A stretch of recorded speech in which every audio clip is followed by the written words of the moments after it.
Hi மக்களே, ஹெல்த்தியான evening snacks எப்படி செய்யலாம்னு பார்க்கலாமா? அதுக்கு தேவையான பொருட்கள் என்னென்னு பார்த்துக்கோங்க. கேரட், பீட்ரூட், கேப்சிகம், வெங்காயம் எல்லாமே பொடி பொடியாக கட் பண்ணி வச்சுக்கோங்க. வீட்டில் மிக்சரோ தட்டையோ இருந்தால் எடுத்து வச்சுக்கோங்க.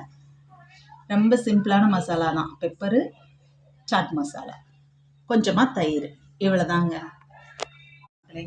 வெங்காயம் போட்டுக்கலாம், அதுக்கப்புறமா கேப்சிகம், அதுக்கப்புறமா கேரட், அதுக்கப்புறமா பீட்ரூட் எல்லாத்தையும் நான் போட்டுட்டேன்.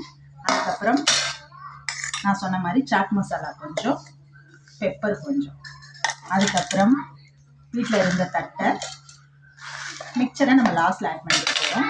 இப்போ தயிர், நீங்கள் தயிர் உங்களுக்கு எவ்வளோ தேவை போட்டுக்கலாங்க.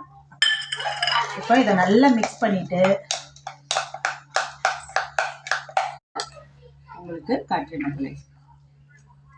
பாருங்கள், ஹெல்த்தியான ஈவினிங் ஸ்நாக்ஸ் வீட்டில் இருக்கிற பொருளை வச்சு நம்ம செஞ்சுக்கலாம். மெயினாக நீங்கள் வாங்க வேண்டியது தட்டை, மிக்சர் மட்டும்தான். மற்றபடி நம்ம வீட்டில் எல்லாம் இருக்கும். இந்த மாதிரி குழந்தைங்களுக்கு நீங்கள் ஹெல்த்தியாக செஞ்சு கொடுங்க, விரும்பி சாப்பிடுவாங்க. வீடியோ பிடிச்சிருந்தா லைக் பண்ணுங்கள், சப்ஸ்கிரைப் பண்ணுங்கள். தேங்க்யூ.